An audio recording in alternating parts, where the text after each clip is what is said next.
In a society where the number of people using their cameras on their phones is increasing, amateur shot videos have begun to complement the big trucks and big cameras of traditional news outlets. The importance of amateur shot videos can be put into three distinct categories: documenting historical events, capturing unpredictable events, or getting the real story or a different perspective. The following documentary will prove that the importance of amateur shot videos cannot be overlooked.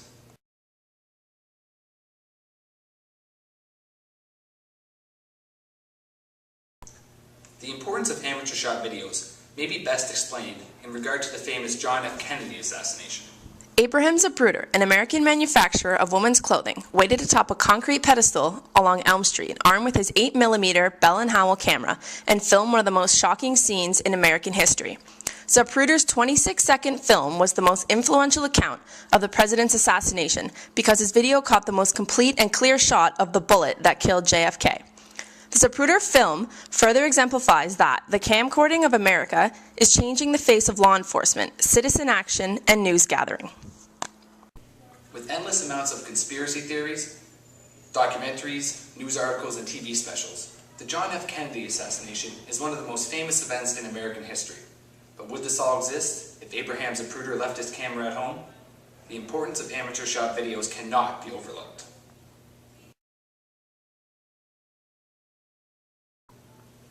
The tsunami in 2004 off the coast of Thailand is one of the most tragic natural disasters in recent memory, and amateur shot videos were there to record it.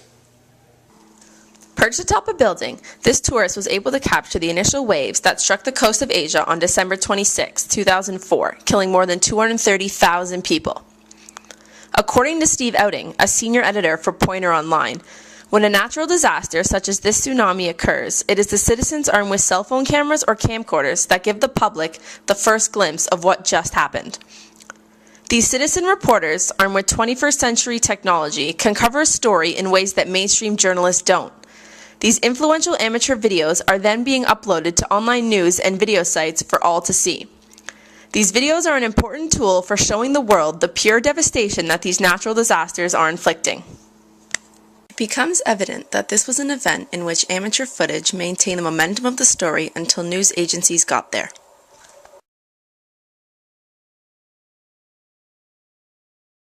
The unknown rebel, or Tank Man, at Tiananmen Square has become a famous image worldwide.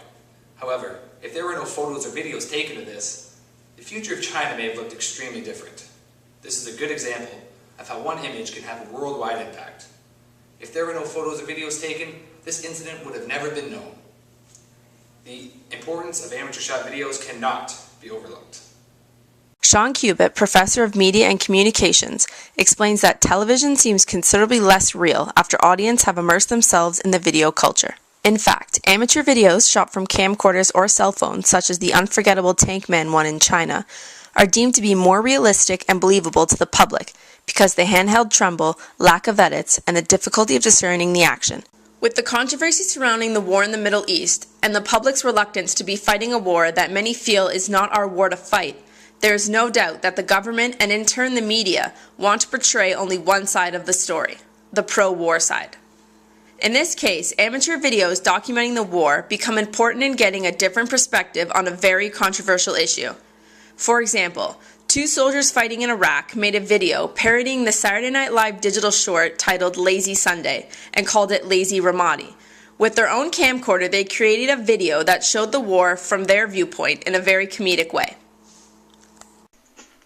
2, no 6, no 12, make us dozen. I told you that I'm crazy for insurgents, cousin. Yo, where's the fight today? Iraqi West Side, dude. Let's hit up Yahoo Maps to find the dopest route. I prefer MapQuest. That's a good one, too. GPS is the best. Hey, look, there are you. West of Fallujah. Step on it, sucker. What you want to do now? Iraq attack, motherfucker. Ramadi. The sun and the heat. Crazy Ramadi. Bombs under the street. I hate Ramadi. But there's no need to moan, cause the U.S. Army won't let me go home.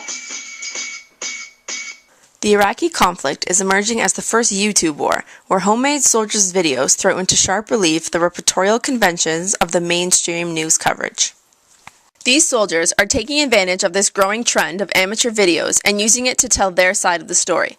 In 2006, 60% of Canadian internet users accessed news online, and that number has grown since. With the growing popularity of online news and the vast access to videos online, it is no wonder that amateur-shot videos depicting important events and issues around the world are becoming increasingly important.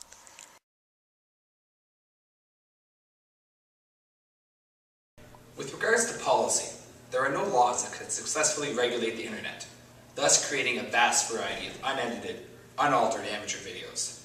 These videos stray from the videos provided by major mainstream news outlets. These videos have a great impact on current controversial stories, such as the war in Iraq and protests in Iran. According to Ted Koppel, an American broadcast journalist, a form of democracy is sweeping the world, and like other forms of democracy that have preceded it, its consequences are likely to be beyond our imagination. The notion of net neutrality plays a major part in offering the public a space to let the masses express their opinions and tell their side of the story. Marita Mole, a research associate and lecturer in technology, and Leslie Regan-Shade, a communications professor at Concordia University, explain that net neutrality ensures that the internet contains no centralized control mechanisms, and that those who own the networks do not also control the content that runs over them. So everyday people who witness shocking events, such as the protests in Iran, are using the internet as a tool to show the public the reality of what is happening. Countless blogs and websites were set up that were dedicated to giving the citizens of Iran a voice and letting the rest of the world know what was going on. In many cases, the media are actually banned or blocked from filming or collecting information about a story. For example, in 2009, the re-election of the president of Iran caused severe political unrest in which the government sharply curtailed the foreign press. As visas expired, many journalists packed up, and the ones who stayed were barred from reporting on the streets. With most reporters not being able to stay in the country and gather a story, Iranian citizens, armed with camera phones and camcorders, took it upon themselves to document the violence and controversial policing that was taking place. In fact, the symbol of the protests, this image of an innocent young woman named Nida bleeding to death on a Tehran street, was filmed by two people holding camera phones. As we can see, amateur videos are an important part of the news gathering process. Whether it be capturing a historical event such as the JFK assassination, capturing an unpredictable event such as the tsunamis in Thailand, or providing the public with the real story or a different perspective, such as the unknown rebel in Tiananmen Square. Amateur videos not only play a vital part in the news gathering process, but they play an important role in society as well. As I've said before, the importance of amateur videos cannot be overlooked. It is undeniable that amateur videos are becoming more and more important and prevalent in society today. They have a multitude of functions. They tell us a story, provide us with different viewpoints, or just simply make us laugh. And with approximately 70% of global online consumers watching online video, and more than half of global online consumers watching them in the workplace, it is clear that it is a phenomenon that has become a part of our everyday lives.